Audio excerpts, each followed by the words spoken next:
नमस्कार। कहानी बैरल में आपका स्वागत है। लीजिए पेश है मुंशी प्रेमचंद द्वारा लिखित उपन्यास निर्मला। यूं तो बाबू उदय भानुलाल के परिवार में 20 ही प्राणी थे। कोई ममेरा भाई था, कोई फुफेरा, कोई भांजा था, कोई भतीजा। लेकिन यहाँ हमें उनसे कोई प्रयोजन नहीं। वह अच्छे वकील थे, लक्ष्मी प्रसन्न थीं और कुटुंब के दरिद्र प्राणियों को आश्रय देना उनका कर्तव्य ही था। हमारा संबंध तो केवल उनकी दोनों कन्याओं से है, जिनमें बड़ी का नाम निर्मला और छोटी का कृष्णा था। अभी कल दोनों साथ साथ गुड़िया खेलती थीं। निर्मला का 15वां साल था, कृष्णा का 10वां। फिर भी उनके स्वभाव में कोई विशेष अंतर न था। दोनों चंचल, खिलाड़िन और सैर तमाशे पर जान देती थीं। दोनों गुड़िया का धूमधाम से ब्याह करती थीं, सदा काम से जी चुराती थीं, माँ पुकारती रहती थी। पर दोनों कोठे पर छिपी बैठी रहती थीं कि न जाने किस काम के लिए बुलाती हैं। दोनों अपने भाइयों से लड़ती थीं, नौकरों को डांटती थीं और बाजे की आवाज सुनते ही द्वार पर आकर खड़ी हो जाती थीं। पर आज एकाएक एक ऐसी बात हो गई है जिसने बड़ी को बड़ी और छोटी को छोटी बना दिया है। कृष्णा वही है, पर निर्मला बड़ी गंभीर, एकांत प्रिय और लज्जाशील हो गई है। इधर महीनों से बाबू उदय भानुलाल निर्मला के विवाह की बातचीत कर रहे थे। आज उनकी मेहनत ठिकाने लगी है। बाबू भालचंद्र सिन्हा के ज्येष्ठ पुत्र भुवन मोहन सिन्हा से बात पक्की हो गई है। वर के पिता ने कह दिया है कि आपकी खुशी है कि दहेज दें या न दें, मुझे इसकी परवाह नहीं। हाँ, बारात में जो लोग जाएं, उनका आदर सत्कार अच्छी तरह होना चाहिए, जिसमें मेरी और आपकी जड़ हंसाई ना हो। बाबू उदय भानुलाल थे तो वकील, पर संचय करना न जानते थे। दहेज उनके सामने कठिन समस्या थी। इसलिए जब वर के पिता ने स्वयं कह दिया कि मुझे दहेज की परवाह नहीं, तो मानो उन्हें आंखें मिल गई। डरते थे, न जाने किस किस के सामने हाथ फैलाना पड़े। 2-3 महाजनों को ठीक कर रखा था। उनका अनुमान था कि हाथ रोकने पर भी 20,000 से कम खर्च न होंगे। यह आश्वासन पाकर वे खुशी के मारे फूले न समाये। इसकी सूचना ने अज्ञान बालिका को मुंह ढांपकर एक कोने में बिठा रखा है। उसके हृदय में एक विचित्र शंका समा गई है। रोम रोम में एक अज्ञात भय का संचार हो गया है। न जाने क्या होगा। उसके मन में वे उमंगें नहीं हैं जो युवतियों की आंखों में तिरछी चदवन बनकर, ओठों पर मधुर हास्य बनकर और अंगों में लास्य बनकर प्रकट होती हैं। नहीं, वहां अभिलाषाएं नहीं हैं, वहां केवल शंकाएं, चिंताएं और भीरू कल्पनाएं हैं। यौवन का अभी तक पूर्ण प्रकाश नहीं हुआ है। कृष्णा कुछ कुछ जानती है, कुछ कुछ नहीं जानती। जानती है बहन को अच्छे अच्छे गहने मिलेंगे, द्वार पर बाजे बजेंगे, मेहमान आएंगे, नाच होगा, यह जानकर प्रसन्न है। और यह भी जानती है कि बहन सबके गले मिलकर रोएगी, यहाँ से रो धोकर विदा हो जाएगी, मैं अकेली रह जाऊंगी। यह जानकर दुखी है, पर यह नहीं जानती कि यह किस लिए हो रहा है। माताजी और पिताजी क्यों बहन को इस घर से निकालने को इतने उत्सुक हो रहे हैं। बहन ने तो किसी को कुछ नहीं कहा, किसी से लड़ाई नहीं की। क्या इसी तरह एक दिन मुझे भी ये लोग निकाल देंगे? मैं भी इसी तरह कोने में बैठकर रोऊंगी और किसी को मुझ पर दया न आएगी। इसलिए वह भयभीत भी हैं। संध्या का समय था। निर्मला छत पर जाकर अकेली बैठी आकाश की ओर त्रिषित नेत्रों से ताक रही थी। ऐसा मन होता था कि पंख होते तो वह उड़ जाती और इन सारे झंझटों से छूट जाती। इस समय बहुधा दोनों बहनें कहीं सैर करने जाया करती थीं। बग्घी खाली न होती तो बगीचे में ही टहला करती। इसलिए कृष्णा उसे खोजती फिरती थी। जब कहीं न पाया तो छत पर आई और उसे देखते ही हंसकर बोली, तुम यहाँ आकर छिपी बैठी हो और मैं तुम्हें ढूंढती फिरती हूँ। चलो, बग्घी तैयार कर आई हूँ। निर्मला ने उदासीन भाव से कहा, तू जा, मैं न जाऊंगी। कृष्णा, नहीं मेरी अच्छी दीदी, आज जरूर चलो। देखो कैसी ठंडी ठंडी हवा चल रही है। निर्मला, मेरा मन नहीं चाहता, तू चली जा। कृष्णा की आंखें डबडबाई, कांपती हुई आवाज से बोली, आज तुम क्यों नहीं चलती? मुझसे क्यों नहीं बोलती? क्यों इधर उधर छिपी छिपी फिरती हो? मेरा जी अकेले बैठे बैठे घबराता है। तुम न चलोगी तो मैं भी न जाऊंगी, यहीं तुम्हारे साथ बैठी रहूंगी। निर्मला, और जब मैं चली जाऊंगी तब क्या करेगी? तब किसके साथ खेलेगी और किसके साथ घूमने जाएगी बता?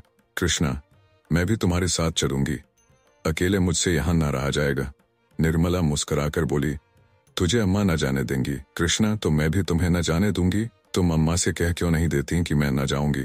निर्मला, कह तो रही हूं, कोई सुनता है। कृष्णा, तो क्या यह तुम्हारा घर नहीं है? निर्मला, नहीं, मेरा घर होता तो कोई क्यों जबरदस्ती निकाल देता? कृष्णा, इसी तरह किसी दिन मैं भी निकाल दी जाऊंगी। निर्मला, और नहीं क्या तू बैठी रहेगी? हम लड़कियां हैं, हमारा घर कहीं नहीं होता। कृष्णा, चंदर भी निकाल दिया जाएगा। निर्मला, चंदर तो लड़का है, उसे कौन निकालेगा? कृष्णा, तो लड़कियां बहुत खराब होती होंगी। निर्मला, खराब न होती तो घर से भगाई क्यों जाती? कृष्णा, चंदर इतना बदमाश है, उसे कोई नहीं भगाता। हम तुम तो कोई बदमाशी भी नहीं करती। एकाएक चंदर धम धम करता हुआ छत पर आ पहुंचा और निर्मला को देखकर बोला, अच्छा आप यहाँ बैठी हैं? ओहो, अब तो बाजे बजेंगे, दीदी दुल्हन बनेंगी, पालकी पर चढ़ेगी। ओहो ओहो। चंदर का पूरा नाम चंद्रभानु सिन्हा था। निर्मला से 3 साल छोटा और कृष्णा से 2 साल बड़ा। निर्मला, चंदर, मुझे चिढ़ाओगे तो अभी जाकर अम्मा से कह दूंगी। चंद्र, तो चिढ़ती क्यों हो, तुम भी बाजे सुनना। ओहो, अब आप दुल्हन बनेंगी? क्यों किशनी, तू बाजे सुनेगी ना? वैसे बाजे तूने कभी न सुने होंगे। कृष्णा, क्या बैंड से भी अच्छे होंगे?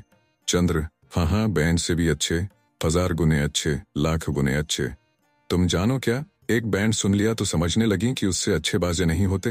बाजे बजाने वाले लाल लाल वर्दियां और काली काली टोपियां पहने होंगे, ऐसे खूबसूरत मालूम होंगे कि तुमसे क्या कहूं।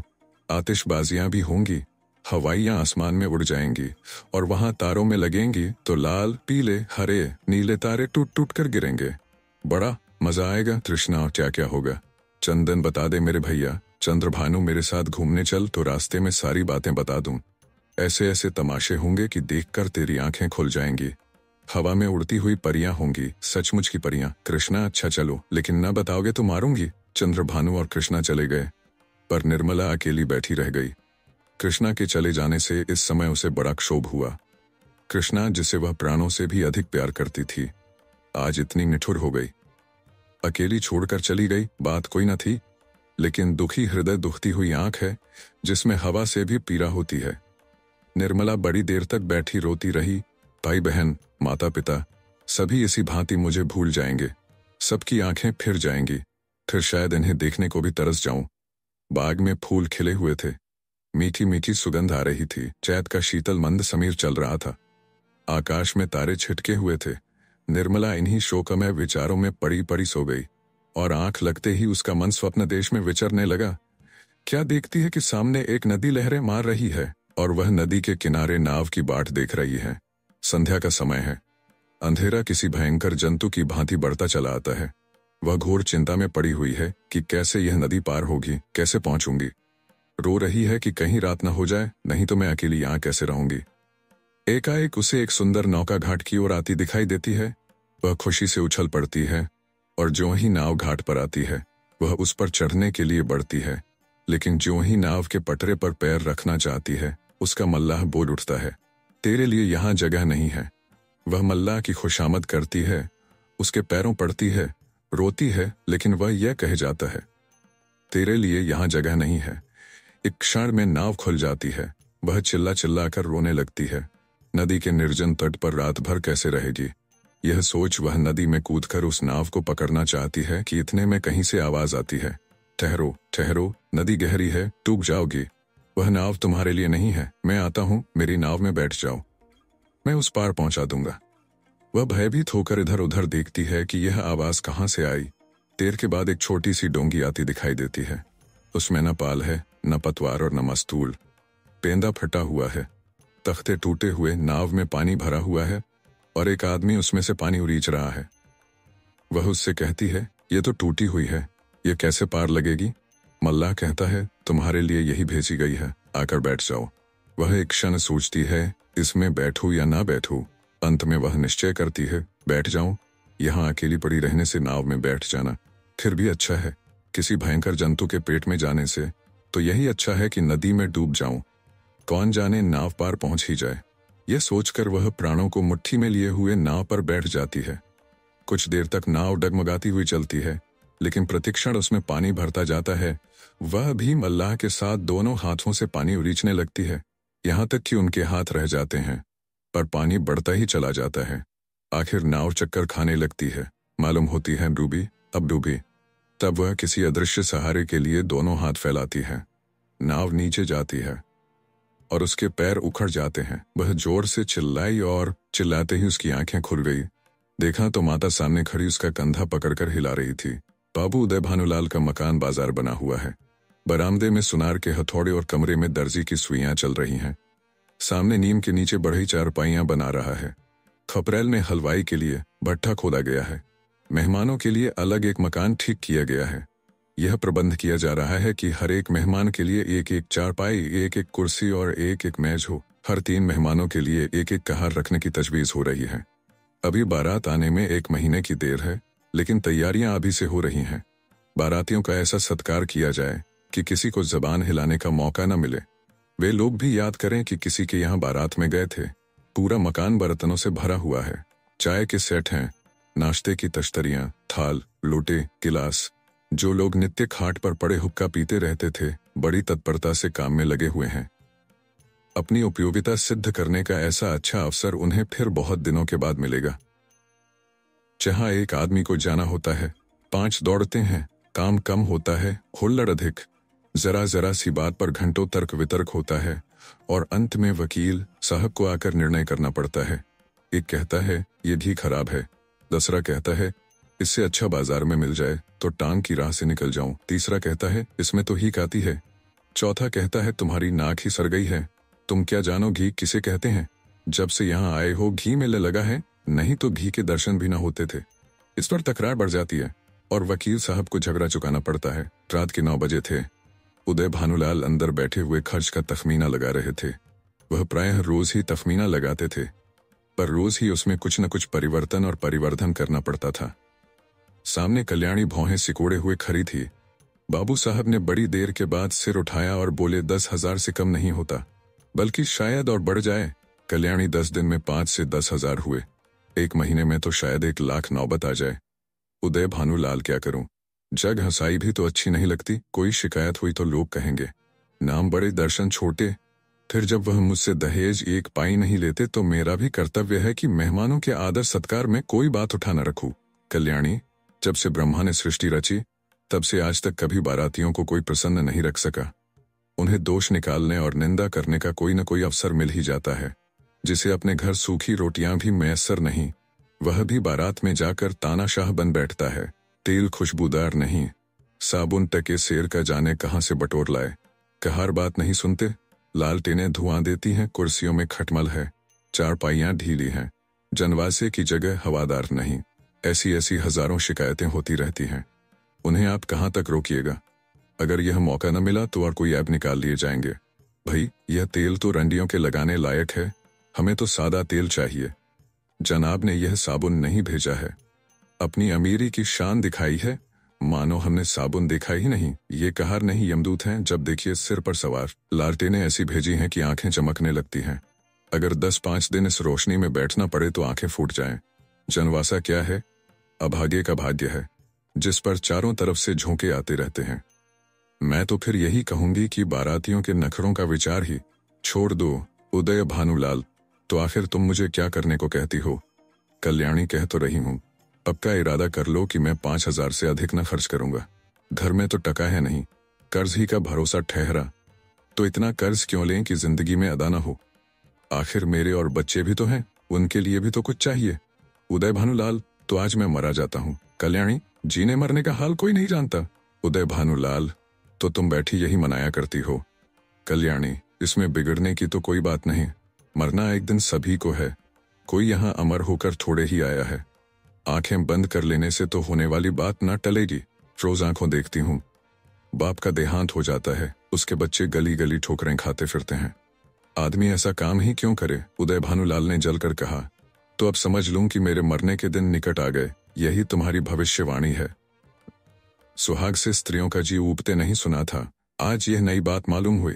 रंडापे में भी कोई सुख होगा ही। कल्याणी, तुमसे दुनिया की कोई भी बात कही जाती है तो जहर उगलने लगते हो, इसलिए ना कि जानते हो इसे कहीं टिकना नहीं है। मेरी ही रोटियों पर पड़ी हुई है या और कुछ। जहां कोई बात कही बस सिर हो गए, मानो मैं घर की लौंडी हूं। मेरा केवल रोटी और कपड़े का नाता है। जितना ही मैं दबती हूं तुम और भी दबाते हो। मुफ्तखोर माल उड़ाएं, कोई मुंह न खोले। शराब कबाब में रुपए लुटे, कोई जबान न हिलाए। वे सारे कांटे मेरे बच्चों ही के लिए तो बोए जा रहे हैं। उदय भानुलाल, तो मैं क्या तुम्हारा गुलाम हूं? कल्याणी, तो क्या मैं तुम्हारी लौंडी हूं? उदय भानुलाल, ऐसे मर्द और होंगे जो औरतों के इशारों पर नाचते हैं। कल्याणी, तो ऐसी स्त्रियों भी और होंगी जो मर्दों की जूतियां सहा करती हैं। उदय भानुलाल, मैं कमा कर लाता हूं, जैसे चाहूं खर्च कर सकता हूं, किसी को बोलने का अधिकार नहीं। कल्याणी, तो आप अपना घर संभालिए। ऐसे घर को मेरा दूर ही से सलाम है जहां मेरी कोई पूछ नहीं। घर में तुम्हारा जितना अधिकार है उतना ही मेरा भी, इससे जौ भर भी कम नहीं। अगर तुम अपने मन के राजा हो तो मैं भी अपने मन की रानी हूँ। तुम्हारा घर तुम्हें मुबारक रहे। मेरे लिए पेट की रोटियों की कमी नहीं है। तुम्हारे बच्चे हैं, मारो या जिलाओ, न आंखों से देखूंगी, न पीड़ा होगी। आंखें फूटी, पीर गई। उदय भानुलाल, क्या तुम समझती हो कि तुम न संभालेगी तो मेरा घर ही न संभलेगा? मैं अकेले ऐसे ऐसे 10 घर संभाल सकता हूँ। कल्याणी कौन? अगर आज के महीनों दिन मिट्टी में न मिल जाए तो कहना, कोई कहती थी। यह कहते कहते कल्याणी का चेहरा तमतमा उठा। वह झमक कर उठी और कमरे के द्वार की ओर चली।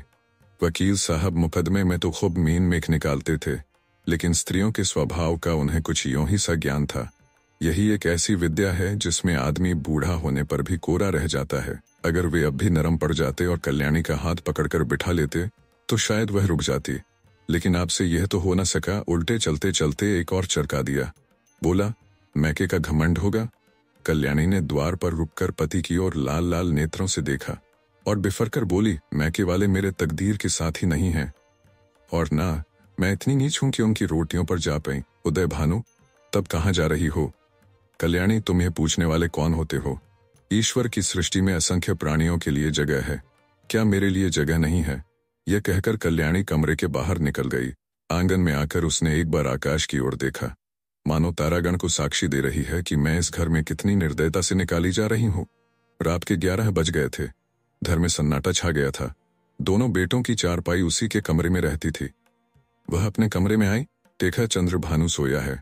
सबसे छोटा सूर्य भानु चारपाई पर उठ बैठा है। माता को देखते ही वह बोला, तुम कहाँ गई थी अम्मा? कल्याणी दूर ही से खड़े खड़े बोली, कहीं तो नहीं बेटा, तुम्हारे बाबूजी के पास गई थी। सूर्य, तुम तली दई, मुझे अकेले डर लगता था। तुम क्यों तली दई थी, बताओ? यह कहकर बच्चे ने गोद में चढ़ने के लिए दोनों हाथ फैला दिए। कल्याणी अब अपने को न रोक सकी। मातृ स्नेह के सुधा प्रवाह से उसका संतप्त हृदय परिप्लावित हो गया। हृदय के कोमल पौधे जो क्रोध के ताप से मुरझा गए थे, फिर हरे हो गए, आंखें सजल हो गई। उसने बच्चे को गोद में उठा लिया और छाती से लगाकर बोली, तुमने पुकार क्यों न लिया बेटा? सूर्य, पुतालता तो था, तुम थुनती न थी, बताओ अब तो कभी न दाओगी? कल्याणी, नहीं भैया, अब नहीं जाऊंगी।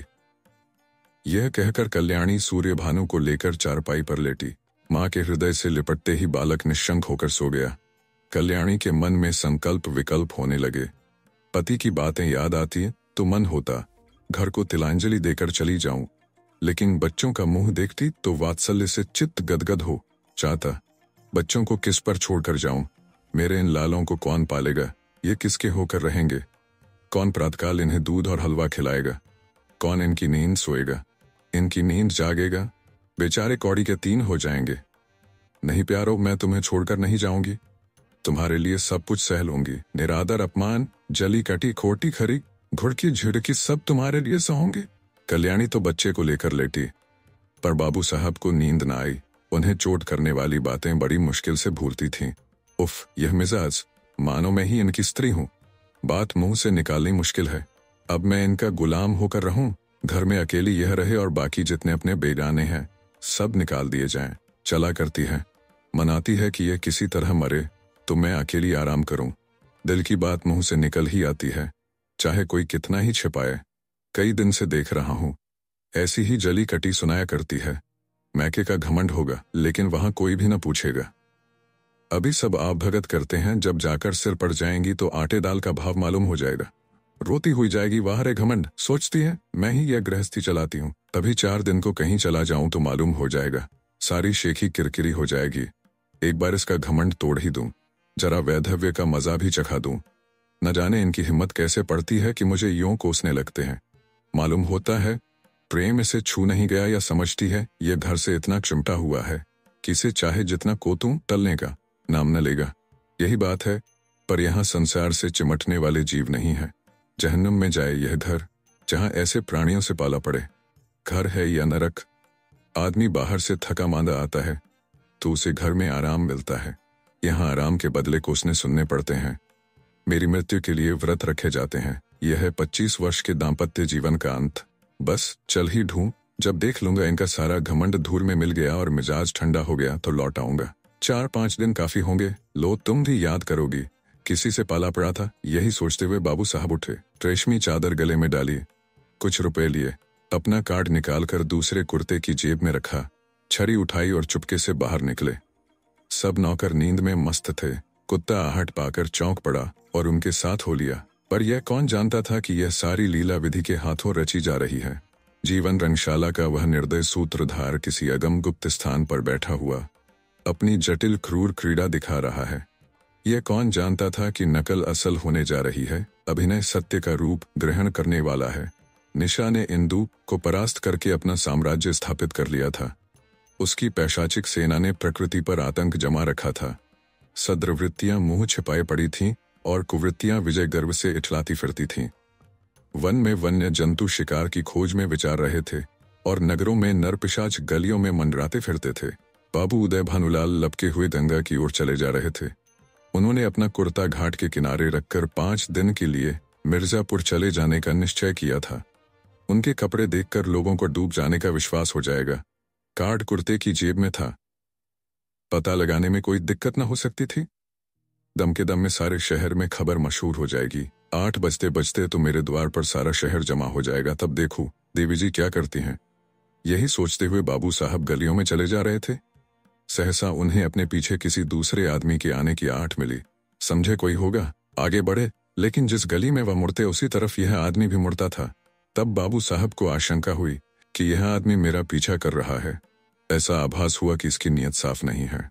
उन्होंने तुरंत जेबी लालटेन निकाली और उसके प्रकाश में उस आदमी को देखा। एक बलिष्ठ मनुष्य कंधे पर लाठी रखे चला आता था। बाबू साहब उसे देखते ही चौंक पड़े। यह शहर का छंटा हुआ बदमाश था।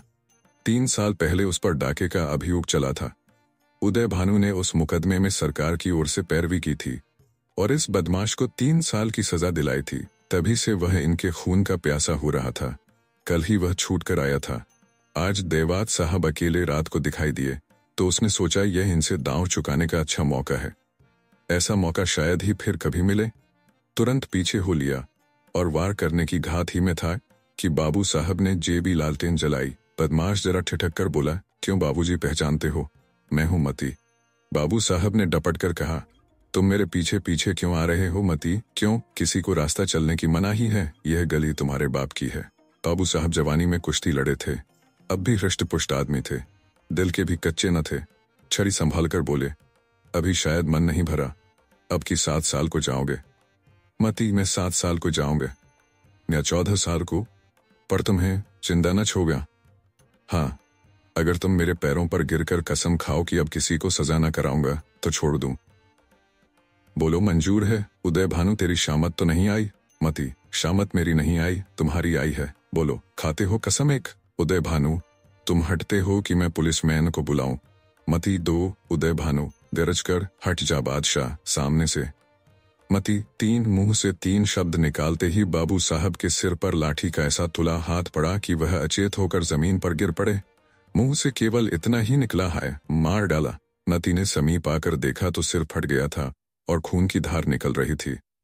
नाड़ी का कहीं पता न था। समझ गया कि काम तमाम हो गया। उसने कलाई से सोने की घड़ी खोल ली, कुर्ते से सोने के बटन निकाल लिए, उंगली से अंगूठी उतारी और अपनी राह चला गया, मानो कुछ हुआ ही नहीं। हाँ, इतनी दया की कि लाश रास्ते से घसीटकर किनारे डाल दी। हाय, बेचारे क्या सोचकर चले थे? क्या हो गया? जीवन तुमसे ज्यादा आसार भी दुनिया में कोई वस्तु है क्या? वह उस दीपक की भांति ही क्षण भंगुर नहीं है जो हवा के एक झोंके से बुझ जाता है। पानी के एक बुलबुले को देखते हो, लेकिन उसे टूटते भी कुछ देर लगती है। जीवन में उतना सार भी नहीं, सांस का भरोसा ही क्या। और इसी नश्वरता पर हम अभिलाषाओं के कितने विशाल भवन बनाते हैं। नहीं जानते नीचे जाने वाली सांस ऊपर आएगी या नहीं, पर सोचते इतनी दूर की हैं, मानो हम अमर हैं। विवाह का विलाप और अनाथों का रोना सुनाकर हम पाठकों का दिल न दुखाएंगे। जिसके ऊपर पड़ती है वह रोता है, विलाप करता है, पछाड़ें खाता है। यह कोई नई बात नहीं। हाँ, अगर आप चाहें तो कल्याणी की उस घोर मानसिक यातना का अनुमान कर सकते हैं जो उसे इस विचार से हो रही थी कि मैं ही अपने प्राणाधार की घातिका हूँ। वे वाक्य जो क्रोध के आवेश में उसके असंयत मुख से निकले थे, अब उसके हृदय को बाणों की भांति छेद रहे थे। अगर पति ने उसकी गोद में कराह कराह कर प्राण त्याग दिए होते तो उसे संतोष होता कि मैंने उनके प्रति अपने कर्तव्य का पालन किया। शोकाकुल हृदय को इससे ज्यादा सांत्वना और किसी बात से नहीं होती। उसे इस विचार से कितना संतोष होता कि मेरे स्वामी मुझसे प्रसन्न गए। अंतिम समय तक उनके हृदय में मेरा प्रेम बना रहा। कल्याणी को यह संतोष न था। वह सोचती थी, हाँ, मेरी 25 बरस की तपस्या निष्फल हो गई। मैं अंत समय अपने प्राणपति के प्रेम से वंचित हो गई। अगर मैंने उन्हें ऐसे कठोर शब्द न कहे होते तो वह कदापि रात को घर से न जाते। न जाने उनके मन में क्या क्या विचार आए हों। उनके मनोभावों की कल्पना करके और अपने अपराध को बढ़ा बढ़ाकर वह आठों पहर कुड़ती रहती थी। जिन बच्चों पर वह प्राण देती थी अब उनकी सूरत से चिढ़ती। इन्हीं के कारण मुझे अपने स्वामी से रार मोल लेनी पड़ी। यही मेरे शत्रु हैं। जहां आठों पहर कचहरी सी लगी रहती थी वहां अब खा कुड़ती है। वह मेला ही उठ गया। जब खिलाने वाला ही न रहा तो खाने वाले कैसे पड़े रहते। धीरे धीरे 1 महीने के अंदर सभी भांजे भतीजे विदा हो गए। जिनका दावा था कि हम पानी की जगह खून बहाने वालों में हैं, वे ऐसा सरपट भागे कि पीछे फिरकर भी न देखा। दुनिया ही दूसरी हो गई। जिन बच्चों को देखकर प्यार करने को जी चाहता था उनके चेहरे पर अब मक्खियां भिनभिनाती थीं। न जाने वह कांति कहाँ चली गई। शोक का आवेग कम हुआ तो निर्मला के विवाह की समस्या उपस्थित हुई। कुछ लोगों की सलाह हुई कि विवाह इस साल रोक दिया जाए, लेकिन कल्याणी ने कहा इतनी तैयारियों के बाद विवाह को रोक देने से सब किया धरा मिट्टी में मिल जाएगा और दूसरे साल फिर यही तैयारियां करनी पड़ेंगी जिसकी कोई आशा नहीं। विवाह कर ही देना अच्छा है। कुछ लेना देना तो है ही नहीं। बारातियों के सेवा सत्कार का काफी सामान हो चुका है। विलंब करने में हानि ही हानि है। अतएव महाशय भालचंद्र को शोक सूचना के साथ यह संदेशा भी भेज दिया गया। कल्याणी ने अपने पत्र में लिखा, इस अनाथिनी पर दया कीजिए और डूबती हुई नाव को पार लगाइए। स्वामी जी के मन में बड़ी बड़ी कामनाएं थीं, किंतु ईश्वर को कुछ और ही मंजूर था। अब मेरी लाज आपके हाथ है। कन्या आपकी हो चुकी। मैं लोगों का सेवा सत्कार करने को अपना सौभाग्य समझती हूँ, लेकिन यदि इसमें कुछ कमी हो, कुछ त्रुटि पड़े तो मेरी दशा का विचार करके क्षमा कीजिएगा। मुझे विश्वास है कि आप इस अनाथिनी की निंदा न होने देंगे आदि।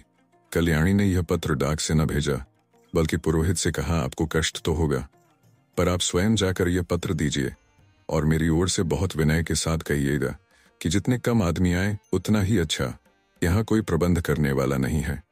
पुरोहित मोटेराम यह संदेश लेकर तीसरे दिन लखनऊ जा पहुंचे। संध्या का समय था। बाबू भालचंद्र दीवान खाने के सामने आराम कुर्सी पर नंग धरंग लेटे हुए हुक्का पी रहे थे। बहुत ही स्थूल ऊंचे कद के आदमी थे। ऐसा मालूम होता था कि काला देव है या कोई हबशी अफ्रीका से पकड़ कर आया है। सिर से पैर तक एक ही रंग था। काला चेहरा इतना स्याह था कि मालूम न होता था कि माथे का अंत कहाँ है और सिर का आरंभ कहाँ। बस कोयले की एक सजीव मूर्ति थी। आपको गर्मी बहुत सताती थी। 2 आदमी खड़े पंखा चल रहे थे। उस पर भी पसीने का तार बंधा हुआ था। आप आबकारी विभाग में एक ऊंचे ओहदे पर थे। 500 रुपये वेतन मिलता था। ठेकेदारों से खूब रिश्वत लेते थे। ठेकेदार शराब के नाम पानी बेचें, 24 घंटे दुकान खुली रखें।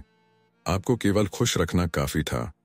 सारा कानून आपकी खुशी थी। इतनी भयंकर मूर्ति थी कि चांदनी रात में लोग उन्हें देखकर सहसा चौंक पड़ते थे। बालक और स्त्रियां ही नहीं, पुरुष तक सहम जाते थे। चांदनी रात इसलिए कहा गया कि अंधेरी रात में तो उन्हें कोई देख ही न सकता था। श्यामलता अंधकार में विलीन हो जाती थी। केवल आंखों का रंग लाल था। जैसे पक्का मुसलमान 5 बार नमाज पढ़ता है, वैसे ही आप भी 5 बार शराब पीते थे। मुफ्त की शराब तो काजी को हलाल है। फिर आप तो शराब के अफसर ही थे। जितनी चाहे पिए, कोई हाथ पकड़ने वाला न था। जब प्यास लगती शराब पी लेते। जैसे कुछ रंगों में परस्पर सहानुभूति है, उसी तरह कुछ रंगों में परस्पर विरोध है। लालिमा के संयोग से कालिमा और भी भयंकर हो जाती है। बाबू साहब ने पंडित जी को देखते ही कुर्सी से उठकर कहा, अखा आप हैं, आइए आइए। तन्य भाग, अरे कोई है? कहाँ चले गए सब के सब? झगड़, गुरदीन, छकौड़ी, भवानी, राम गुलाम कोई है क्या? सब के सब मर गए? चलो राम गुलाम, भवानी, छकौड़ी, गुरदीन, झगड़ कोई नहीं बोलता, सब मर गए। दर्जन भर आदमी है, पर मौके पर एक की भी सूरत नहीं नजर आती। न जाने सब कहाँ गायब हो जाते हैं। आपके वास्ते कुर्सी लाओ। बाबू साहब ने इन 5 के नाम कई बार दोहराए, लेकिन यह न हुआ कि पंखा झलने वाले दोनों आदमियों में से किसी को कुर्सी लाने को भेज देते।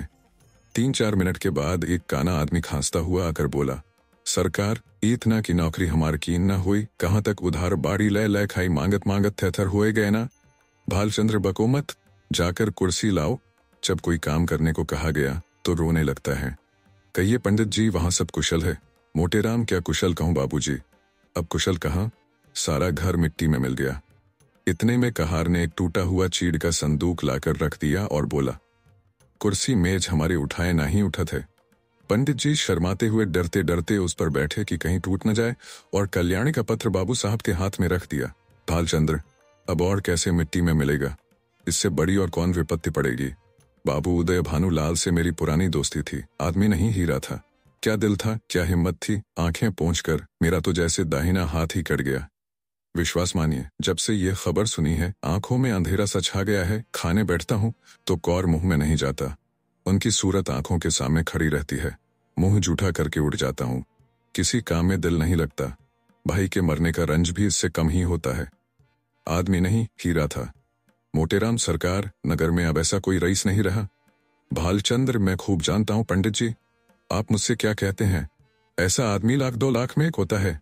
जितना मैं उनको जानता था उतना दूसरा नहीं जान सकता। 2-3 बार की मुलाकात में उनका भक्त हो गया और मरते दम तक रहूंगा। आप समधिन साहब से कह दीजिएगा, मुझे दिली रंज है। मोटेराम, आपसे ऐसी ही आशा थी। आप जैसे सज्जनों के दर्शन दुर्लभ हैं। नहीं तो आज कौन बिना दहेज के पुत्र का विवाह करता है। भालचंद्र महाराज, दहेज की बातचीत ऐसे सत्यवादी पुरुषों से नहीं की जाती। उनसे संबंध हो जाना ही लाख रुपए के बराबर है। मैं इसी को अपना अहोभाग्य समझता हूँ। हाँ, कितनी उदार आत्मा थी। रुपए को तो उन्होंने कुछ समझा ही नहीं, तिनके के बराबर भी परवाह नहीं की। बुरा रिवाज है, बेहद बुरा। मेरा बस चले तो दहेज लेने वालों और दहेज देने वालों दोनों ही को गोली मार दूं। हाँ साहब, साफ गोली मार दूं, फिर चाहे फांसी ही क्यों ना हो जाए। पूछो, आप लड़के का विवाह करते हैं कि उसे बेचते हैं? अगर आपको लड़के की शादी में दिल खोलकर खर्च करने का अरमान है तो शौक से खर्च कीजिए, लेकिन जो कुछ कीजिए अपने बल पर। यह क्या कि कन्या के पिता का गला रेती है। नीचता है, घोर नीचता है। मेरा बस चले तो इन पाजियों को गोली मार दूं। मोटेराम, धन्य हो सरकार, भगवान ने आपको बड़ी बुद्धि दी है। ये धर्म का प्रताप है। मालकिन की इच्छा है कि विवाह का मुहूर्त वही रहे, और तो उन्होंने सारी बातें पत्र में लिख दी हैं। बस अब आप ही उबारे तो हम उबर सकते हैं। इस तरह तो बारात में जितने सज्जन आएंगे उनकी सेवा सत्कार हम करेंगे ही। लेकिन परिस्थिति अब बहुत बदल रही है सरकार। कोई करने धरने वाला नहीं है। बस ऐसी बात कीजिए कि वकील साहब के नाम पर बट्टा ना लगे। भालचंद्र 1 मिनट तक आंखें बंद किए बैठे रहे, फिर एक लंबी सांस खींचकर बोले, ईश्वर को मंजूर ही न था कि वह लक्ष्मी मेरे घर आती, नहीं तो क्या यह वज्र गिरता। सारे मंसूबे खाक में मिल गए। फूला न समाता था कि वह शुभ अवसर निकट आ रहा है, पर क्या जानता था कि ईश्वर के दरबार में कुछ और षड्यंत्र रचा जा रहा है। मरने वाले की याद ही रुलाने के लिए काफी है। उसे देखकर तो जख्म और भी हरा हो जाएगा। उस दशा में न जाने क्या कर बैठूं। इसे गुण समझिए, चाहे दोष की, जिससे एक बार मेरी घनिष्ठता हो गई, फिर उसकी याद चित्त से नहीं उतरती। अभी तो खैर इतना ही है कि उनकी सूरत आंखों के सामने नाचती रहती है, लेकिन यदि वह कन्या घर में आ गई तब मेरा जिंदा रहना कठिन हो जाएगा। सच मानिए, रोते रोते मेरी आंखें फूट जाएंगी। जानता हूं रोना धोना व्यर्थ है। जो मर गया वह लौट कर नहीं आ सकता। सब्र करने के सिवाय और कोई उपाय नहीं है, लेकिन दिल से मजबूर हूं। उस अनाथ बालिका को देखकर मेरा कलेजा फट जाएगा। मोटेराम, ऐसा न कहिए सरकार। वकील साहब नहीं तो क्या, आप तो हैं। अब आप ही उसके पिता तुल्य हैं। वह अब वकील साहब की कन्या नहीं, आपकी कन्या है। आपके हृदय के भाव तो कोई जानता नहीं। लोग समझेंगे वकील साहब का देहांत हो जाने के कारण आप अपने वचन से फिर गए। इसमें आपकी बदनामी है। चित्त को समझाइए और हंसी खुशी कन्या का पाणी ग्रहण करा लीजिए। आथी मरे तो 9 लाख विपत्ति पड़ी है, लेकिन मालकिन आप लोगों की सेवा सत्कार करने में कोई बात न उठा रखेंगी। बाबू साहब समझ गए कि पंडित मोटेराम कोरे पोथी के ही पंडित नहीं, वरन व्यवहार नीति में भी चतुर हैं। बोले, पंडित जी, हलफ से कहता हूं, मुझे उस लड़की से जितना प्रेम है उतना अपनी लड़की से भी नहीं है। लेकिन जब ईश्वर को मंजूर नहीं है, मेरा क्या बस है। वह मृत्यु एक प्रकार की अमंगल सूचना है जो विधाता की ओर से हमें मिली है। यह किसी आने वाली मुसीबत की आकाशवाणी है। विधाता स्पष्ट रीति से कह रहा है कि यह विवाह मंगलमय न होगा। ऐसी दशा में आप ही सोचिए, यह संयोग कहाँ तक उचित है। आप तो विद्वान आदमी हैं, सोचिए, जिस काम का आरंभ ही अमंगल से हो उसका अंत मंगलमय हो सकता है। नहीं, जानबूझकर मक्खी नहीं निगली जाती। समधिन साहब को समझाकर कह दीजिएगा, मैं उनकी आज्ञा पालन करने को तैयार हूं। लेकिन इसका परिणाम अच्छा न होगा। स्वार्थ के वश में होकर मैं अपने परम मित्र की संतान के साथ यह अन्याय नहीं कर सकता। इस तर्क ने पंडित जी को निरुत्तर कर दिया। वादी ने यह तीर छोड़ा था जिसकी उनके पास कोई काट न थी। शत्रु ने उन्हीं के हथियार से उन पर वार किया था और वह उसका प्रतिकार न कर सकते थे। वह भी कोई जवाब सोच ही रहे थे कि बाबू साहब ने फिर नौकरों को पुकारना शुरू किया। अरे, तुम सब फिर गायब हो गए। झगड़, छकौड़ी, भवानी, गुरुदीन, राम गुलाम, एक भी नहीं बोलता, सबके सब मर गए। पंडित जी के वास्ते पानी वानी की फिक्र है। न जाने इन सबों को कोई कहां तक समझाए। अक्ल छू तक नहीं गई। देख रहे हैं कि एक महाशय दूर से थके मांदे चले आ रहे हैं, पर किसी को जरा भी परवाह नहीं। लाओ, पानी वानी रखो। पंडित जी, आपके लिए शरबत बनवाऊं या फलाहारी मिठाई मंगवा दूं? मोटे राम जी मिठाइयों के विषय में किसी तरह का बंधन न स्वीकार करते थे। उनका सिद्धांत था कि घृत से सभी वस्तुएं पवित्र हो जाती हैं। रसगुल्ले और बेसन के लड्डू उन्हें बहुत प्रिय थे, पर शरबत से उन्हें रुचि न थी। पानी से पेट भरना उनके नियम के विरुद्ध था। सकुचाते हुए बोले, शरबत पीने की तो मुझे आदत नहीं, मिठाई खा लूंगा। भालचंद्र, फलाहारी ना मोटे राम, इसका मुझे कोई विचार नहीं। भालचंद्र है तो यही बात। छूत छात सब ढकोसला है, मैं स्वयं नहीं मानता।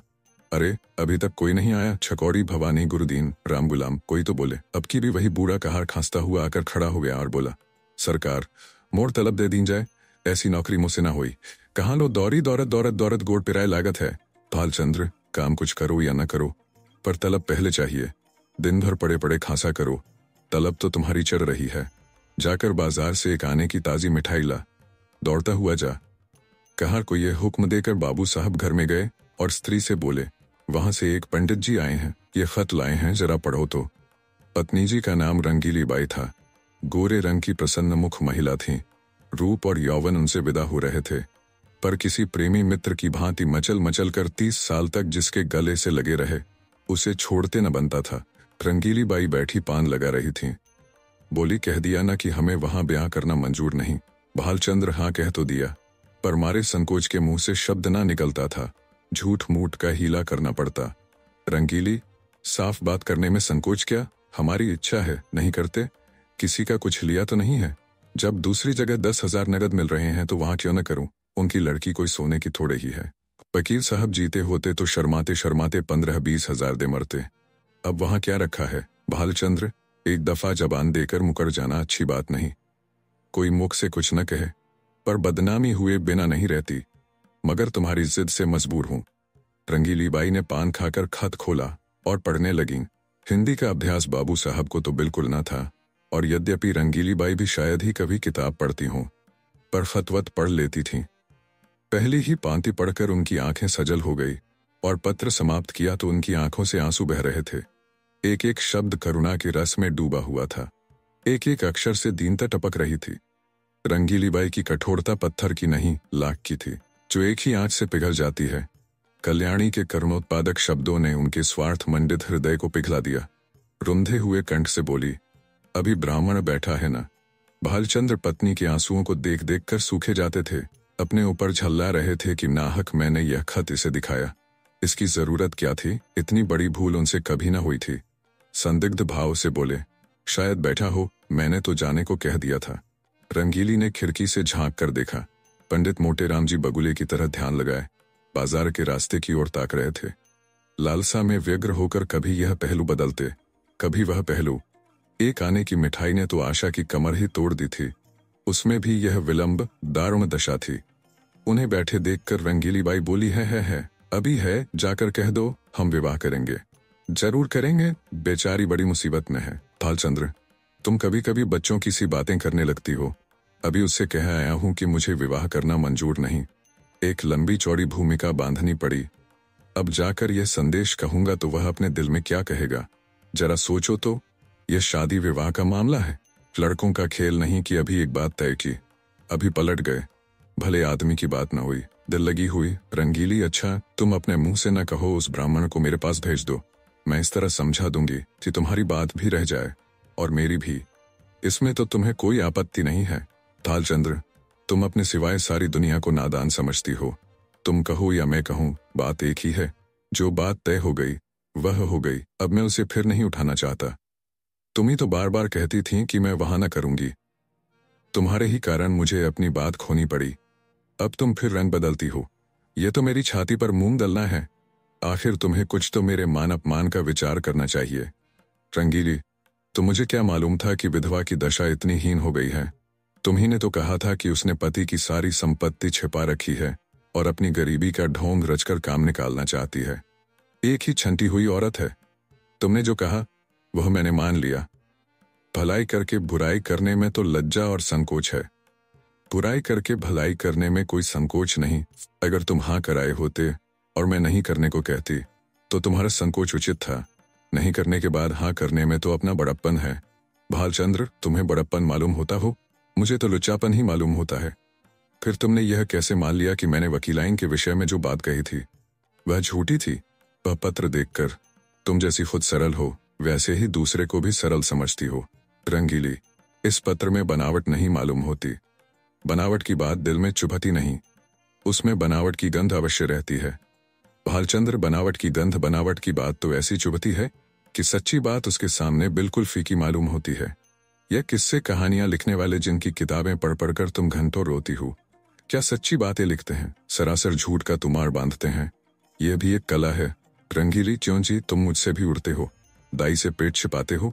मैं तुम्हारी बातें मान जाती हूँ तो तुम समझते हो इसे चकमा दिया, मगर मैं तुम्हारी एक एक नस पहचानती हूँ।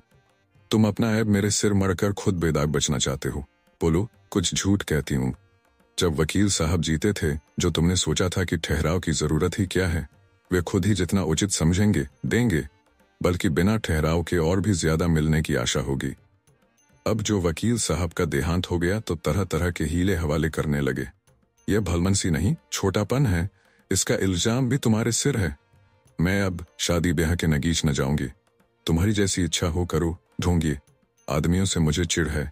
जो बात करो सफाई से करो, बुरा हो या अच्छा। हाथी के दांत खाने के और वाली नीति पर चलना तुम्हें शोभा नहीं देता। बोलो, अब भी वहां शादी करते हो या नहीं? भालचंद्र, जब मैं बेईमान, दगाबाज और झूठा ठहरा तो मुझसे पूछना ही क्या? मगर खूब पहचानती हो आदमियों को। क्या कहना है तुम्हारी इस सूझबूझ का? बलैया ले ले। रंगीली, हो बड़े हयादार, अब भी नहीं शर्माते। ईमान से कहो, मैंने बात ताड़ ली कि नहीं?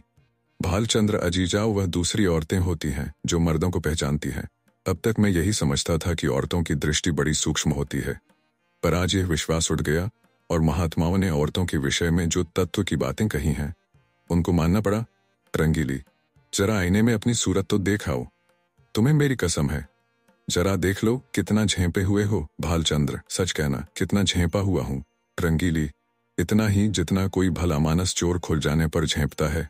भालचंद्र, खैर मैं झेंपा ही सही, पर शादी वहां न होगी।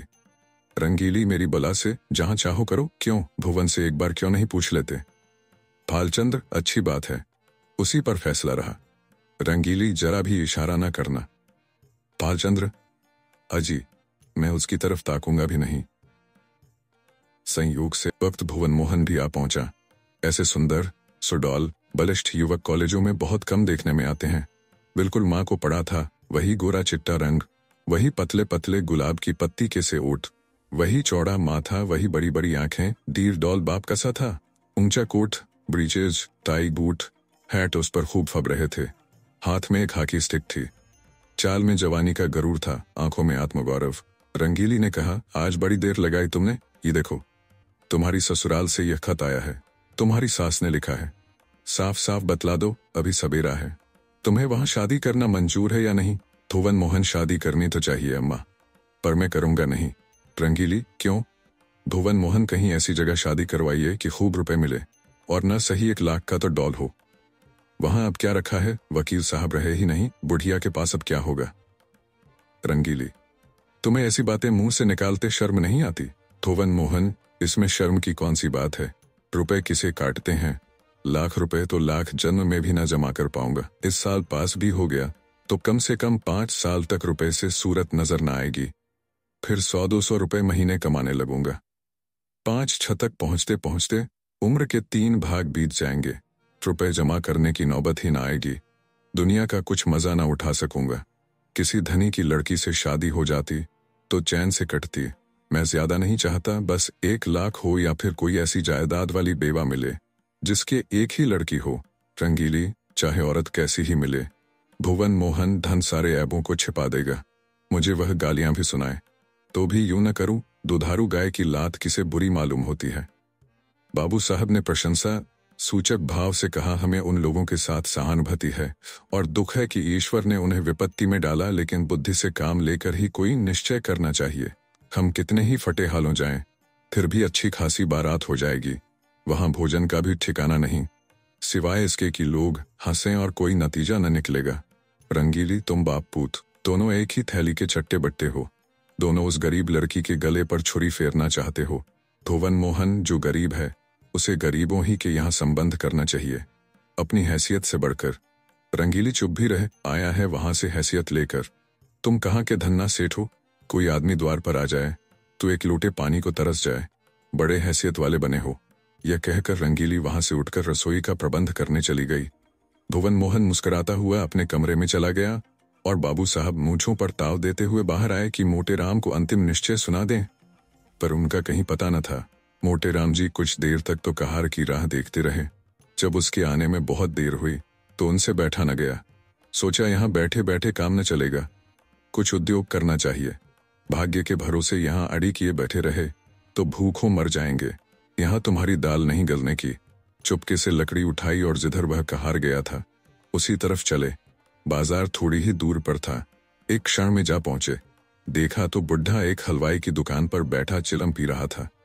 उसे देखते ही आपने बड़ी बेतकल्लुफी से कहा, अभी कुछ तैयार नहीं है क्या मेहरा? सरकार वहां बैठे बिगड़ रहे हैं कि जाकर सो गया या ताड़ी पीने लगा? मैंने कहा, सरकार ये बात नहीं, बुढ़ा आदमी है, आते ही आते तो आएगा। बड़े विचित्र जीव है, न जाने इनके यहाँ कैसे नौकर टिकते हैं। कहार मुझे छोड़कर आज तक दूसरा कोई टिका नहीं और न टिकेगा। साल भर से तलब नहीं मिली, किसी को तलब नहीं देते। जहां किसी ने तलब मांगी और लगे डांटने, बेचारा नौकरी छोड़कर भाग जाता है। वे दोनों आदमी जो पंखा झल रहे थे सरकारी नौकर हैं। सरकार से 2 अर्दली मिले हैं ना, इसी से पड़े हुए हैं। मैं भी सोचता हूँ जैसा तेरा ताना बाना वैसे मेरी भरनी। कई साल कट गए हैं, साल 2 साल और इसी तरह कट जाएंगे। मोटे राम तो तुम ही अकेले हो, नाम तो कई कहारों का लेते हैं। कहार वह सब इन 2-3 महीनों के अंदर आए और छोड़ छोड़कर चले गए। यह अपना रोब जमाने को अभी तक उनका नाम जपा करते हैं। कहीं नौकरी दिलाइएगा चलूं? मोटे राम, अजी बहुत नौकरी है, कहार तो आजकल ढूंढे नहीं मिलते। तुम तो पुराने आदमी हो, तुम्हारे लिए नौकरी की क्या कमी है? यहाँ कोई ताजी चीज है? मुझसे कहने लगे, खिचड़ी बनाइएगा या बाटी लगाइएगा। मैंने कह दिया, सरकार बुढ़ा आदमी है, रात को उसे मेरा भोजन बनाने में कष्ट होगा, मैं कुछ बाजारी से खा लूंगा, इसकी आप चिंता न करें। बोले, अच्छी बात है, कहार आपको दुकान पर मिलेगा। बोलो, साहजी कुछ तरमाल तैयार है, लड्डू तो ताजे मालूम होते हैं, तौल दो 1 सेर भर, आ जाऊं वहीं ऊपर ना। यह कहकर मोटे राम जी हलवाई की दुकान पर जा बैठे और तरमाल चखने लगे। खूब छक्कर खाया, 2.5-3 सेर चट कर गए। खाते जाते थे और हलवाई की तारीफ करते जाते थे। शाह जी, तुम्हारी दुकान का जैसा नाम सुना था वैसा ही माल भी पाया। बनारस वाले ऐसे रसगुल्ले नहीं बना पाते, कलाकंद अच्छी बनाते हैं, पर तुम्हारी उनसे बुरी नहीं। माल डालने से अच्छी चीज नहीं बन जाती, विद्या चाहिए। हलवाई, कुछ और लीजिए। महाराज, थोड़ी सी रबड़ी मेरी तरफ से लीजिए। मोटे राम, इच्छा तो नहीं है लेकिन दे दो पाव भर। हलवाई, पाव भर क्या लीजिएगा? चीज अच्छी है, आध सेर तो लीजिए। खूब इच्छापूर्ण भोजन करके पंडित जी ने थोड़ी देर तक बाजार की सैर की और 9 बजते बजते मकान पर आए। यहाँ सन्नाटा सा छाया हुआ था, एक लालटेन जल रही थी। अपने चबूतरे पर बिस्तर जमाया और सो गए।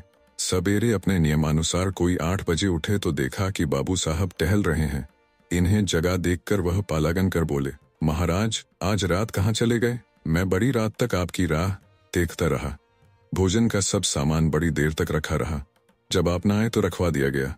आपने कुछ भोजन किया था या नहीं? मोटेराम हलवाई की दुकान में कुछ खा आया था। भालचंद्र, अजी पूरी मिठाई में वह आनंद कहाँ, जो बाटी और दाल में है। 10-12 आने खर्च हो गए होंगे, फिर भी पेट न भरा होगा। आप मेरे मेहमान हैं, जितने पैसे लगे हों ले लीजिएगा। मोटेराम, आप ही के हलवाई की दुकान पर खाया था, वह जो नुक्कड़ पर बैठता है। भालचंद्र, कितने पैसे देने पड़े? मोटेराम, आपके हिसाब में लिखा दिए हैं। भालचंद्र, जितनी मिठाइयां ली हो मुझे बता दीजिए, नहीं तो पीछे से बेईमानी करने लगेगा। एक ही ठग है। मोटेराम, कोई 2.5 सेर मिठाई थी और आधा सेर रबड़ी। बाबू साहब ने विस्फारित नेत्रों से पंडित जी को देखा, मानो कोई अचंभे की बात सुनी हो। 3 सेर तो कभी यहाँ महीने भर का टोटल भी न होता था, और यह महाशय एक ही बार में कोई 4 रुपए का माल उड़ा गए। अगर एक आध दिन और रह गए तो बधिया बैठ जाएगी। पेट है या शैतान की कब्र, 3 सेर कुछ ठिकाना है। उद्विग्न दशा में दौड़े हुए अंदर गए और रंगीली से बोले, कुछ सुनती हो? यह महाशय कल 3 सेर मिठाई उड़ा गए। 3 सेर पक्की तौल। रंगीली बाई ने विस्मित होकर कहा, अजी नहीं, 3 सेर भला क्या खा जाएगा? आदमी है या बैल? भालचंद्र, 3 सेर तो अपने मुंह से कह रहा है, 4 सेर से कम न होगा पक्की तौल। रंगीली, पेट में सनीचर है क्या? भालचंद्र, आज और रह गया तो 6 सेर पर हाथ फेरेगा। रंगीली, तो आज क्यों? खत का जवाब जो देना हो देकर विदा करो। अगर रहे तो साफ कह देना कि हमारे यहाँ मिठाई मुफ्त नहीं आती। खिचड़ी बनाना हो बनाए, नहीं तो अपनी राह ले। जिन्हें ऐसे पेटुओं को खिलाने से मुक्ति मिलती हो वे खिलाएं, हमें ऐसी मुक्ति न चाहिए। मगर पंडित विदा होने को तैयार बैठे थे, इसलिए बाबू साहब को कौशल से काम लेने की जरूरत न पड़ी। पूछा, क्या तैयारी कर दी महाराज? मोटेराम, हाँ सरकार, अब चलूंगा। 9 बजे की गाड़ी मिलेगी ना? भालचंद्र, भला आज तो और रहिए। यह कहते कहते बाबूजी को भय हुआ कि कहीं यह महाराज सचमुच न रह जाएं, इसलिए वाक्य को यूं पूरा किया, हाँ वहां भी लोग आपका इंतजार कर रहे होंगे। मोटेराम, 1-2 दिन की तो कोई बात न थी, और विचार भी यही था कि त्रिवेणी का स्नान करूंगा। पर बुरा न मानिए तो कहूं, आप लोगों में ब्राह्मणों के प्रति लेश मात्र भी श्रद्धा नहीं है।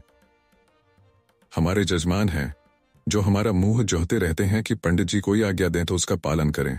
हम उनके द्वार पहुंच जाते हैं तो वे अपना धन्य भाग्य समझते हैं, और सारा घर छोटे से बड़े तक हमारी सेवा सत्कार में मगन हो जाते हैं। जहां अपना आदर नहीं वहां एक क्षण भी ठहरना असह्य है। जहां ब्राह्मण का आदर नहीं वहां कल्याण नहीं हो सकता। भालचंद्र महाराज, हमसे तो ऐसा अपराध नहीं हुआ। मोटेराम, अपराध नहीं हुआ, और अपराध कहते किसे हैं? अभी आप ही ने घर में जाकर कहा कि यह महाशय 3 सेर मिठाई चट कर गए पक्की तौल। आपने अभी खाने वाले देखे कहाँ? एक बार खिलाइए तो आंखें खुल जाएं। ऐसे ऐसे महान पुरुष पड़े हैं जो पसेरी भर मिठाई खा जाएं और डकार तक न ले। एक एक मिठाई खाने के लिए हमारी चिरौरी की जाती है, रुपए दिए जाते हैं। हम भिक्षुक ब्राह्मण नहीं हैं जो आपके द्वार पर पड़े रहें। आपका नाम सुनकर आए थे, यह न जानते थे कि यहाँ मेरे भोजन के भी लाले पड़ेंगे। जाइए, भगवान आपका कल्याण करें।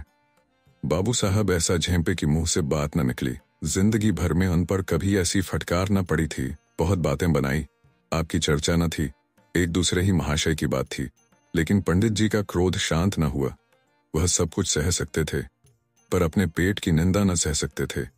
औरतों को रूप की निंदा जितनी प्रिय लगती है, उससे कहीं अधिक अप्रिय पुरुषों को अपने पेट की निंदा लगती है। बाबू साहब मनाते तो थे, पर धड़का भी समाया हुआ था कि यह टिक न जाए। उनकी कृपणता का पर्दा खुल गया था, अब इसमें संदेह न था। उस पर्दे को ढांकना जरूरी था। अपनी कृपणता को छिपाने के लिए उन्होंने कोई बात उठा न रखी, पर होने वाली बात होकर रही। पछता रहे थे कि कहां से घर में इसकी बात कहने गया, और कहा भी तो उच्च स्वर में।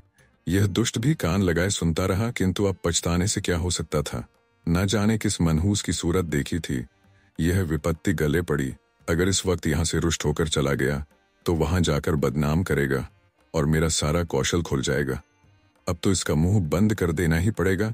यह सोच विचार करते हुए वह घर में जाकर रंगीली बाई से बोले, इस दुष्ट ने हमारी तुम्हारी बातें सुन ली, रूठ कर चला जा रहा है। रंगीली, जब तुम जानते थे कि द्वार पर खड़ा है तो धीरे से क्यों न बोले? भालचंद्र, विपत्ति आती है तो अकेले नहीं आती। ये क्या जानता था कि वह द्वार पर कान लगाए खड़ा है। रंगीली न जाने किसका मुंह देखा था। भालचंद्र वही दुष्ट सामने लेटा हुआ था, जानता तो उधर ताकता ही नहीं। अब तो इसे कुछ दे दिलाकर राजी करना पड़ेगा। रंगीली, ऊहू जाने भी दो, जब तुम्हें वहां विवाह ही नहीं करना है तो क्या परवाह है। जो चाहे समझे, जो चाहे कहे। भालचंद्र, यूं जान न बचेगी। लाओ 10 रुपए विदाई के बहाने दे दूं। ईश्वर फिर इस मनहूस की सूरत न दिखाए। रंगीली ने बहुत अचताते पछताते 10 रुपए निकाले और बाबू साहब ने उन्हें ले जाकर पंडित जी के चरणों पर रख दिया। पंडित जी ने दिल में कहा, धत्तेरे मक्खी चूस किए, ऐसा रगड़ा की याद करोगे। तुम समझते होगे कि 10 रुपए देकर इसे उल्लू बना लूंगा। इस फेर में न रहना, यहाँ तुम्हारी नस नस पहचानते हैं। रुपए जेब में रख लिए और आशीर्वाद देकर अपनी राह ली। बाबू साहब बड़ी देर तक खड़े सोच रहे थे। मालूम नहीं अब भी मुझे कृपण ही समझ रहा है या पर्दा ढक गया। कहीं ये रुपए भी तो पानी में नहीं गिर पड़े। कल्याणी के सामने अब एक विषम समस्या आ खड़ी हुई। पति के देहांत के बाद उसे अपनी दुरावस्था का यह पहला और बहुत ही कड़वा अनुभव हुआ। दरिद्र विधवा के लिए इससे बड़ी और क्या विपत्ति हो सकती है कि जवान बेटी सिर पर सवार हो। लड़के नंगे पांव पढ़ने जा सकते हैं, चौका बर्तन भी अपने हाथ से किया जा सकता है, रूखा सूखा खाकर निर्वाह किया जा सकता है, झोंपड़ी में दिन काटे जा सकते हैं, लेकिन कन्या घर में नहीं बैठाई जा सकती। कल्याणी को भालचंद्र पर ऐसा क्रोध आता था कि स्वयं जाकर उसके मुंह में कालिख लगाऊं, सिर के बाल नोच लूं, कहूं कि तू अपनी बात से फिर गया, तू अपने बाप का बेटा नहीं। पंडित मोटेराम ने उनकी कपट लीला का नग्न वृत्तांत सुना दिया था। वह इसी क्रोध में भरी बैठी थी कि कृष्णा खेलती हुई आई और बोली, क्या दिन में बारात आएगी अम्मा? पंडित तो आ गए। कल्याणी बारात का सपना देख रही है क्या? कृष्णा, वही चंद्र तो कह रहा है कि 2-3 दिन में बारात आएगी, क्या ना आएगी अम्मा? कल्याणी, एक बार तो कह दिया, सिर क्यों खाती है? कृष्णा, सबके घर तो बारात आ रही है, हमारे यहाँ क्यों नहीं आती? कल्याणी, तेरे यहाँ जो बारात लाने वाला था उसके घर में आग लग गई। कृष्णा, सच अम्मा? तब तो सारा घर जल गया होगा। कहाँ रहते होंगे? बहन कहाँ जाकर रहेगी? कल्याणी, अरे पगली, तू तो बात ही नहीं समझती। आग नहीं लगी, वह हमारे यहाँ ब्याह न करेगा। कृष्णा, यह क्यों अम्मा? पहले तो वहीं ठीक हो गया था ना। कल्याणी, बहुत से रुपए मांगता है, मेरे पास उसे देने को रुपए नहीं है। कृष्णा, क्या बड़े लालची हैं अम्मा? कल्याणी, लालची नहीं तो और क्या है, पूरा कसाई, निर्दयी, दगाबाज। कृष्णा, तब तो अम्मा बहुत अच्छा हुआ कि उसके घर बहन का ब्याह नहीं हुआ। बहन उसके साथ कैसे रहती, यह तो खुश होने की बात है अम्मा, तुम रंज क्यों करती हो? कल्याणी ने पुत्री को स्नेहमयी दृष्टि से देखा। इसका कथन कितना सत्य है, भोले शब्दों में समस्या का कितना मार्मिक निरूपण है। सचमुच ये तो प्रसन्न होने की बात है कि ऐसे कुपात्रों से संबंध नहीं हुआ। रंज की कोई बात नहीं, ऐसे कुमानुसों के बीच में बेचारी निर्मला की न जाने क्या गति होती। अपने नसीबों को रोती, जरा सा घी दाल में अधिक पड़ जाता तो सारे घर में शोर मच जाता, जरा खाना ज्यादा पक जाता तो सास दुनिया सिर पर उठा लेती। लड़का भी ऐसा लोभी है, बड़ी अच्छी बात हुई, नहीं बेचारी को उम्र भर रोना पड़ता। कल्याणी यहाँ से उठी तो उसका हृदय हल्का हो गया था, लेकिन विवाह तो करना ही था और हो सके तो इसी साल नहीं तो दूसरे साल फिर नए सिरे से तैयारियां करनी पड़ेंगी। अब अच्छे घर की जरूरत न थी, अच्छे वर की जरूरत न थी। अभागिनी को अच्छा घर वर कहाँ मिलता? अब तो किसी भांति सिर का बोझा उतारना था, किसी भांति लड़की को पार लगाना था, उसे कुएं में झोंकना था। यह रूपवती है, गुणशीला है, चतुर है, कुलीन है तो हुआ करे, दहेज नहीं तो उसके सारे गुण दोष हैं, दहेज हो तो सारे दोष गुण हैं। प्राणी का कोई मूल्य नहीं, केवल दहेज का मूल्य है। कितनी विषम भाग्य लीला है। कल्याणी का दोष कुछ कम न था, अबला और विधवा होना ही उसे दोषों से मुक्त नहीं कर सकता। उसे अपने लड़के अपनी लड़कियों से कहीं ज्यादा प्यारे थे। लड़के हल्के बैल हैं, भूसे खली पर पहला हक उनका है। उनके खाने से जो बचे वह गायों का। मकान था, कुछ नकद था, कई हजार के गहने थे, लेकिन उसे अभी 2 लड़कों का पालन पोषण करना था, उन्हें पढ़ाना लिखाना था। एक और कन्या 4-5 साल में विवाह करने योग्य हो जाएगी, इसलिए वह कोई बड़ी रकम दहेज में न दे सकती थी। आखिर लड़कों को भी तो कुछ चाहिए, वे क्या समझेंगे कि हमारा भी कोई बाप था। पंडित मोटेराम को लखनऊ से लौटे 15 दिन बीत चुके थे। लौटने के बाद दूसरे ही दिन से वह वर की खोज में निकले थे। उन्होंने प्रण किया था कि मैं लखनऊ वालों को दिखा दूंगा कि संसार में तुम ही अकेले नहीं हो, तुम्हारे जैसे और भी कितने पड़े हुए हैं। कल्याणी रोज दिन गिना करती थी। आज उसने उन्हें पत्र लिखने का निश्चय किया और कलम दवात लेकर बैठी ही थी कि पंडित मोटेराम ने पदार्पण किया। कल्याणी, आइए पंडित जी, मैं तो आपको खत लिखने जा रही थी, कब लौटे? मोटेराम, लौटा तो प्रातःकाल ही था, पर इसी समय एक सेठ के यहाँ से निमंत्रण आ गया। कई दिन से तरमाल न मिले थे। मैंने कहा कि लगे हाथ यह भी काम निपटाता चलूं। अभी उधर ही से लौटा आ रहा हूँ, कोई 500 ब्राह्मणों को पंगत थी। कल्याणी, कुछ कार्य भी सिद्ध हुआ या रास्ता ही नापना पड़ा? मोटेराम, कार्य क्यों न सिद्ध होता? भला यह भी कोई बात है? 5 जगह बातचीत कराया हूँ, 5 की नकल लाया हूँ, उनमें से आप चाहे जिसे पसंद करें। यह देखिए, इस लड़के का बाप डाक के सीने में 100 रुपए महीने का नौकर है। लड़का अभी कॉलेज में पढ़ रहा है, मगर नौकरी का भरोसा है, घर में कोई जायदाद नहीं। लड़का होनहार मालूम होता है, खानदान भी अच्छा है। 2000 में बात तय हो जाएगी, मांगते तो यह 3000 हैं। कल्याणी, लड़के के कोई भाई है? मोटेराम, नहीं, मगर 3 बहनें हैं और तीनों कुंवारी, माता जीवित है। अच्छा, अब दूसरी नकल देखिए। यह लड़का रेल के सीगे में 50 रुपए महीना पाता है। माँ बाप नहीं है। बहुत ही रूपवान, सुशील और शरीर से खूब हृष्ट पुष्ट कसरती जवान है, मगर खानदान अच्छा नहीं। कोई कहता है माँ नाइन थी, कोई कहता है ठकुराइन थी। बाप किसी रियासत में मुख्तार थे। घर पर थोड़ी सी जमींदारी है, मगर उस पर कई हजार का कर्ज है। वहां कुछ लेना देना ना पड़ेगा। उम्र कोई 20 साल होगी। कल्याणी, खानदान में दाग ना होता तो मंजूर कर लेती। देखकर तो मक्खी नहीं निकली जाती। मोटे राम, तीसरी नकल देखिए। एक जमींदार का लड़का है, कोई 1000 सालाना नफा है। कुछ खेती बाड़ी भी होती है। लड़का पढ़ा लिखा तो थोड़ा ही है। कचहरी अदालत के काम में चतुर है। दुहाजू है, पहली स्त्री को मरे 2 साल हुए। उससे कोई संतान नहीं, लेकिन रहना सहन मोटा है। पीसना कूटना धर ही में होता है। कल्याणी, कुछ दहेज मांगते हैं। मोटे राम, इसकी कुछ न पूछिए, 4000 सुनाते हैं। अच्छा, यह चौथी नकल देखिए। लड़का वकील है, उम्र कोई 35 साल होगी। 300-400 की आमदनी है। पहली स्त्री मर चुकी है। उससे 3 लड़के भी हैं। अपना घर बनवाया है, कुछ जायदाद भी खरीदी है। यहाँ भी लेन देन का झगड़ा नहीं है। कल्याणी, खानदान कैसा है? मोटेराम, बहुत ही उत्तम, पुराने रईस हैं। अच्छा, ये 5वीं नकल देखिए। बाप का छापा खाना है। लड़का पढ़ा तो BA तक है, पर छापे खाने में काम करता है। उम्र 18 साल की होगी। घर में प्रेस के सिवाय कोई जायदाद नहीं है, मगर किसी का कर्ज सिर पर नहीं। खानदान न बहुत अच्छा है न बुरा। लड़का बहुत सुंदर और सच्चरित्र है, मगर 1000 से कम में मामला तय न होगा। मांगते तो वह 3000 हैं। अब बताइए, आप कौन सा वर पसंद करती हैं? कल्याणी, आपको सबों में कौन पसंद है? मोटेराम, मुझे तो 2 वर पसंद हैं। एक वह जो रेलवे में है और दूसरा जो छापे खाने में काम करता है। कल्याणी, मगर पहले के तो खानदान में आप दोष बताते हैं। मोटेराम, हाँ, यह दोष तो है। छापे खाने वाले को ही रहने दीजिए। कल्याणी, यहाँ 1000 देने को कहाँ से आएगा? 1000 तो आपका अनुमान है। शायद वह और मुंह फैलाएं। आप तो इस घर की दशा देख ही रहे हैं। भोजन मिल जाए, यही गनीमत है। रुपए कहाँ से आएंगे? जमींदार साहब 4000 सुनाते हैं। डाक बाबू भी 2000 का सवाल करते हैं। इनको जाने दीजिए। बस वकील साहब ही बचे हैं। 35 साल की उम्र भी कोई ज्यादा नहीं। इन्हीं को क्यों न रखिए? मोटेराम, आप खूब सोच विचार लें। मैं यूं आपकी मर्जी का ताबेदार हूं। जहां कहिएगा वहां जाकर टीका कराऊंगा। मगर 1000 का मुंह न देखिए। छापे खाने वाला लड़का रत्न है। उसके साथ कन्या का जीवन सफल हो जाएगा। जैसी यह रूप और गुण की पूरी है, वैसा ही लड़का भी सुंदर और सुशील है। कल्याणी, पसंद तो मुझे भी यही है महाराज, पर रुपए किसके घर से आए? कौन देने वाला है? कोई दानी खाने वाले खा पीकर चंपत हुए। अब किसी की सूरत नहीं दिखाई देती, बल्कि और मुझसे बुरा मानते हैं कि हमें निकाल दिया। जो बात अपने बस के बाहर है, उसके लिए हाथ ही क्यों फैलाऊं? संतान किसको प्यारी नहीं होती? कौन उसे सुखी नहीं देखना चाहता?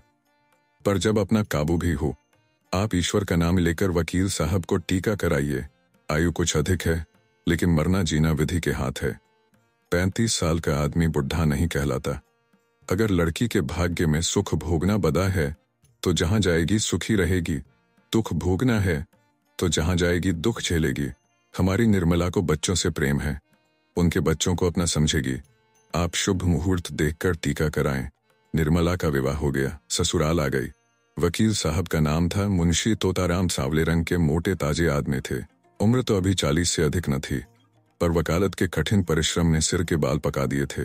व्यायाम करने का उन्हें अवकाश न मिलता था, यहाँ तक कि कभी कहीं घूमने भी न जाते। इसलिए तोंद निकल आई थी। देह के स्थूल होते हुए भी आए दिन कोई न कोई शिकायत रहती थी। मंदाग्नि और बवासीर से तो उनका चिरस्थायी संबंध था, अतएव बहुत फूंक फूंक कर कदम रखते थे। उनके 3 लड़के थे। बड़ा मनसाराम 16 वर्ष का था, मझला जियाराम 12 और सियाराम 7 वर्ष का। तीनों अंग्रेजी पढ़ते थे। घर में वकील साहब की विधवा बहन के सिवा और कोई औरत न थी। वही घर की मालकिन थी। उसका नाम था रुक्मेरी और अवस्था 50 के ऊपर थी। ससुराल में कोई न था, स्थायी रीति से यहीं रहती थी।